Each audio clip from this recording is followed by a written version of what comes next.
Hello friends, welcome to Erode அம்மாச்சி சமையல். இது நம்ம வீட்டு சமையல். இன்றைக்கி நம்ம பார்க்க போகிறது சிகப்பு சோயாவும் கத்திரிக்காயும் வச்சுட்டு ஒரு அரைச்சி விட்ட குழம்பு வைக்கலாம். இது நல்ல டேஸ்ட்டாக சூப்பராக இருக்கும். இது எப்படி ஈஸியாக பண்ணலான்றதை பார்ப்போம் வாங்க.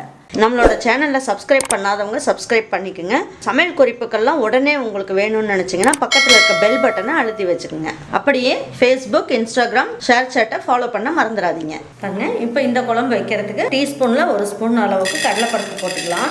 1 ஸ்பூன் அளவுக்கு மல்லி, முழு மல்லி போட்டுக்குவோம். ஒரே ஒரு பட்டை போட்டுக்கலாம். 1/4 ஸ்பூன் அளவுக்கு ஜீரகம், 1/4 ஸ்பூன் அளவுக்கு சோம்பு, 1/4 ஸ்பூன் அளவுக்கு மிளகு, எல்லாமே ஒன்றா போட்டுக்கலாம். பாருங்கள், 1 ஸ்பூன் அளவுக்கு கசகசா போட்டுக்கலாம். எல்லாமே போட்டு நல்லா வறுத்துக்கலாம்.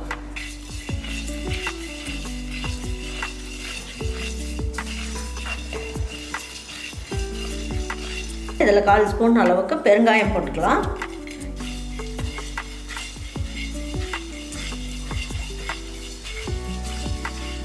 பாருங்க, இந்த அளவுக்கு நல்லா வறுத்தாச்சு. இப்போ இதை எடுத்து மிக்ஸி ஜாருக்கு மாற்றிக்கலாம். இதை வந்து நல்லா தண்ணி ஊற்றாமல் நல்லா பவுடர் மாதிரியே அரைச்சி எடுத்துக்கோங்க. பாருங்கள், 1 டேபிள் ஸ்பூன் அளவுக்கு எண்ணெய் ஊற்றிக்கலாம். இதில் 1 இனுக்கு கருவேப்பிலை போட்டுக்கலாம். இதில் 3 பல்லு பூண்டு எடுத்துக்கலாம், அதையும் போட்டுக்கலாம். பாருங்கள், இதில் ஒரு 10லேருந்து 12 சின்ன வெங்காயம் எடுத்துருக்கேன், அதையும் போட்டுக்கலாம்.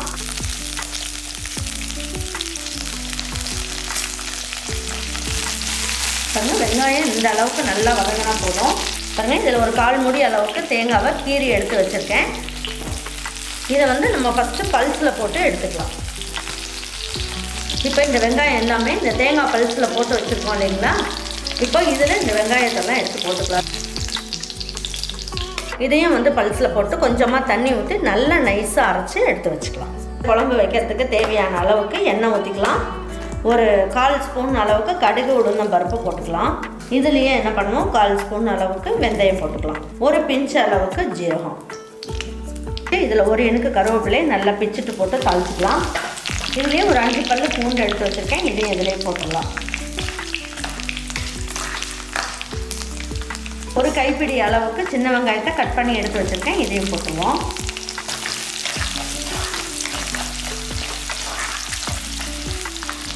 இந்த குழம்புக்கு தேவையான அளவுக்கு உப்பையும் இந்த ஸ்டேஜில் போட்டுடலாம். இதுலேயே ஒரு 1/4 ஸ்பூனோட கம்மியாக மஞ்சள் தூள் போட்டுக்கலாம்.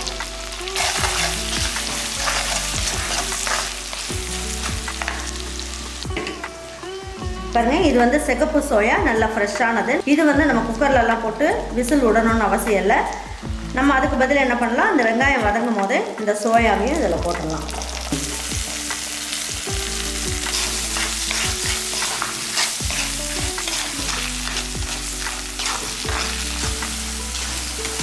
பாருங்கள், இந்த அளவுக்கு நல்லா எண்ணெயிலேயே நல்லா வதக்கிடுங்க. இந்த அளவுக்கு நல்லா வதக்கிட்டு அதுக்கப்புறமா நம்ம என்ன பண்ணலாம், நான் இதில் வந்து 2 தக்காளி எடுத்து வச்சுருக்கேன். இந்த தக்காளியை பேஸ்ட் மாதிரி அரைச்சி வச்சுருக்கேன், இதையும் ஊற்றிடலாம்.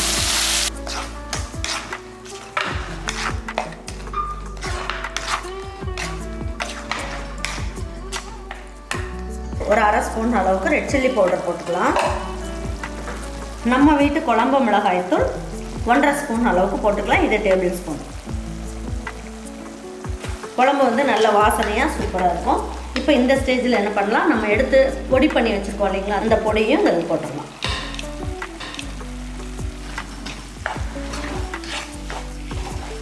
இப்போ என்ன பண்ணலாம், நம்ம நறுக்கி எடுத்து வச்சுருக்க 1/4 கிலோ அளவுக்கு கத்திரிக்காவை இந்த மாதிரி கட் பண்ணி எடுத்து வச்சுருக்கேன், இதையும் போட்டுடலாம்.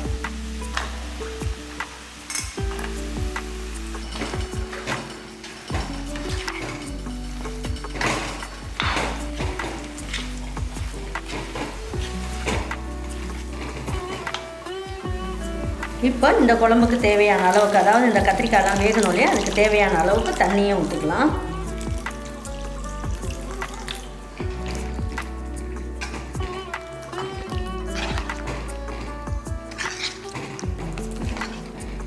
பாருங்கள், இப்போ தட்டை வச்சு மூடி வச்சிடலாம். இதெல்லாம் ஒன்றா சேர்ந்து நல்லா ஒரு 3 நிமிஷத்துக்கு நல்லா வேகட்டும்.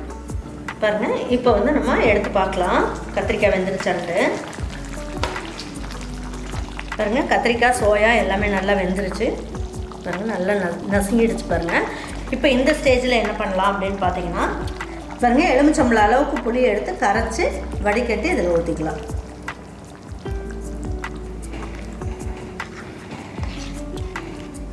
பாருங்க, புளி வாசம் போக 2 நிமிஷம் நல்லா கொதிக்கட்டும். தட்டை வச்சு மூடி வச்சிடலாம். பாருங்க, இப்போ எடுத்து பார்க்கலாம். புளி ஊற்றுனதுக்கப்புறம் நல்லா குழம்பு வந்து நல்லா கொதிச்சுக்கிட்டு இருக்கு. நம்ம அரைச்சி எடுத்து வச்சுருக்க விழுது நல்லா நைஸாக அரைச்சி வச்சுருக்கோம். இந்த விழுதையும் இதில் ஊற்றிடலாம். இந்த மிக்ஸி ஜார்லேயே கொஞ்சமாக ஒரு 100 ml அளவுக்கு தண்ணியை ஊற்றிக்குங்க. ஊற்றி இதில் ஊற்றிடலாம்.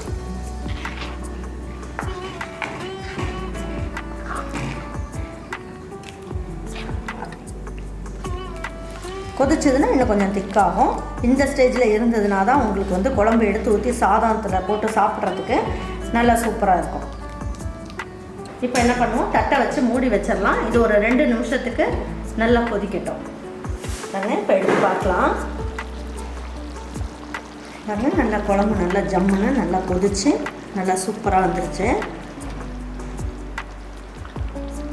இப்போ எடுத்து வச்சு பரிமாறிக்கலாம். இந்த குழம்பு பார்த்திங்கன்னா நல்லா பொடியெல்லாம் அரைச்சி போட்டு செஞ்சுருக்கிறதுனால நல்லா வாசனையாக சூப்பராக இருக்கும்.